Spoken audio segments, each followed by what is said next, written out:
Man of Steel could have had a better ending than what we saw in the movie, and we can prove it. Welcome back to More Endings, where we explore better alternate endings to the movie Man of Steel. Be prepared to have yourself astonished as we take you through a number of satisfactory routes the ending of this movie could have taken. I understand that a few people think the ending is not as bad as others seem to make of it, and even there are those who think the ending is just as perfect as can be. But the truth is, a lot of people are unsatisfied, angered, or even revulsed by how a movie as brilliant as The Man of Steel could have had such a crappy ending, so to say. As a result, it only makes sense to capitalize on the popular dissent and craft out better alternative endings that would justify the whole plot and one which the viewers would have loved to see. But how does the movie even end? Let's refresh our memories. Besides, if you're here, it means you've watched the movie in question. But in the very unlikely case you haven't, well, spoiler alert. So here's the ending. After Clark destroyed General Zod's terraforming world engine, Zod felt that since his attempts to create a new Krypton failed, the only thing left for him to do was to kill every human being out of revenge. Thus began an epic brawl between the only two living Kryptonians across Metropolis, which made the property damage in the Avengers look like child's play. Their battle eventually took them to a subway station, and as Clark held Zod in a chokehold, Zod unleashed his heat vision near an innocent family. As the beams drew closer, Clark begged Zod to stop, but he refused, so Clark was forced to snap the general's neck. The civilians were saved, but Clark had killed the only remaining member of his species. Struck with grief, he fell to his knees and screamed out in emotional pain. As the movie draws to a close in the final minutes, Clark's grieving process is glossed over, and instead had him taking care of business both in his superhero and civilian identities. As Superman, he told General Swanwick that he's here to help the United States. But it has to be on his own terms. As Clark, he snagged himself a reporter position at the Daily Planet so he can keep an ear out for anything unusual and go to dangerous areas without anyone batting an eye. So not only is Clark's familiar status quo from the comic books now set up, but the US government is now wondering if the superpowered alien operating on their soil might ever act against its best interests. So, how else could the movie have ended? I have a lot of exciting alternatives for you. Here we go. Superman finds a non-lethal way to neutralize Zod. In the movie, Superman creates a black hole in a big city, and all the Kryptonians, except Zod, die in a huge fistfight as Superman breaks his neck. Superman, known for not killing, surprisingly kills Zod, which is a big deal. This is shocking because superheroes, especially Superman, aren't supposed to kill. It challenges his defining trait of being too good to take a life, even of a deadly enemy. You expect this to change him, but it doesn't. He just gets comforted by Lois Lane, and the story moves on, showing Superman as good without exploring the impact of his choice. This plot point is disturbing because if you think about it, it seems like the filmmakers don't grasp how unexpected and wrong it is for Superman to kill. In a classic story from 1986, Superman faces terrible things but makes the ultimate sacrifice without resorting to killing. Man of Steel, however, portrays Superman's power as giving him the authority to decide life and death, contradicting the idea that having such power should limit his authority. The movie suggests that killing makes Superman a better man, which is unsettling, as it doesn't acknowledge the weight of such a drastic departure from the character's principles. Instead of exploring the moral complexity, the film quickly moves on, leaving this crucial moment unexamined. If Zod had been rendered impotent, sent back to space, or things of the sort, it would have been a more befitting ending to the movie, but Zod's death just undermines it.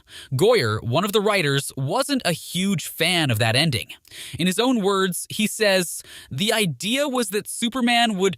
There was one of those sort of cryopods on the ship that ends up becoming the Fortress of Solitude that he's able to put Zod back into and then throw out into space." We did talk about it, and maybe some people would have been happier with that, but it felt like a cop-out for the story that we were telling. If the characters at the Daily Planet had reacted earlier to the imminent danger. The ending of the movie takes a bad turn as Metropolis faces destruction, but the characters' reactions contribute to the dissatisfaction. The giant alien laser wreaks havoc, but people in key locations, like Morpheus at the Daily Planet, take too long to realize the danger. This lack of immediate response makes them seem careless, and it's hard to believe that in such a catastrophic situation, they wouldn't prioritize safety sooner.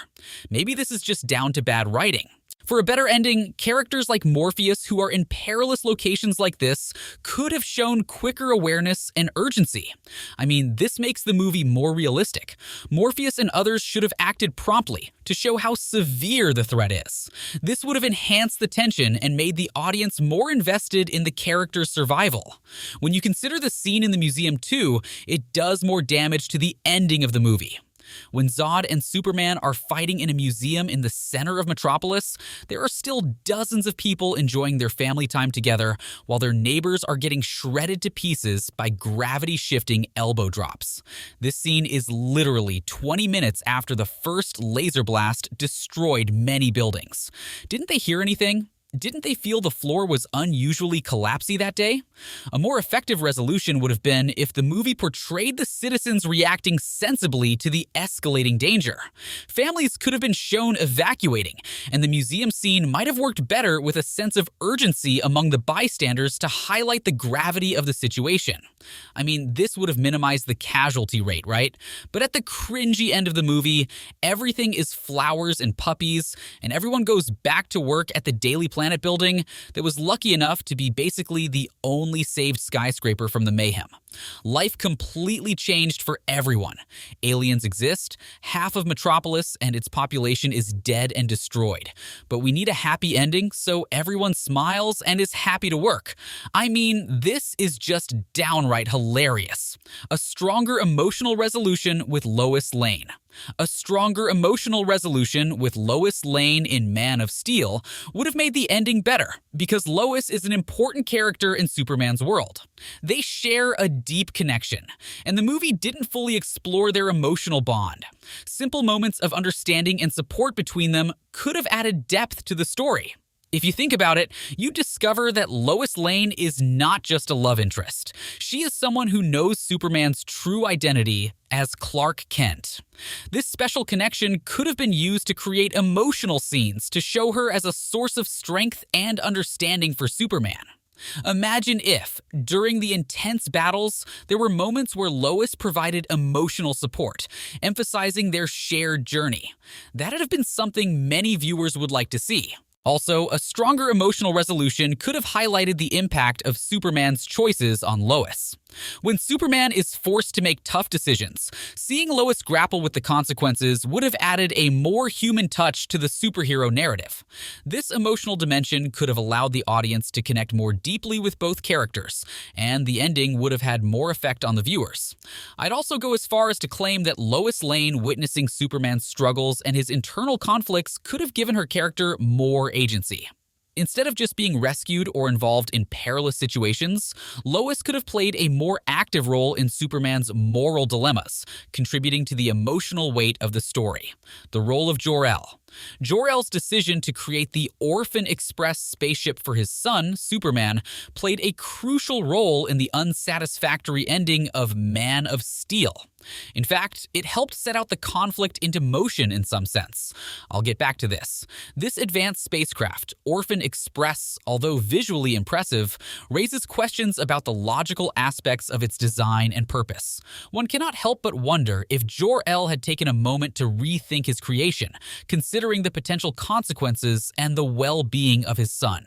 Creating a vessel capable of traveling at a near speed of light pace with a newborn on board seems impractical and risky, especially without adequate provisions for the challenges a growing child might face in such a journey. Maybe if he had thought about the potential consequences, he wouldn't have created the spaceship in the first place, and he wouldn't have had to create the spaceship in which Zod, the villain, was in. Another thing that boggles my mind is this. If Jor-El created the spaceship that Zod and everyone was in while in space, why didn't he just put it in hyperspeed and self-destruct it, or drop it in the sun after Lois and Superman get out? Just take a moment and reflect on this as well. a better after credits. I won't elaborate a lot more as I don't have a lot more to say apart from the fact that the after credits scene in Man of Steel could have been better. It could have been executed more effectively to leave audiences more excited and intrigued. Instead of a brief, generic teaser that felt somewhat disconnected from the main story, a more seamless integration of this scene within the film's narrative could have heightened anticipation and engagement. Anyway, which of these alternate endings do you love the most? Let us know your thoughts in the comment sections below. Don't forget to hit the like button and subscribe for more exciting content just for you.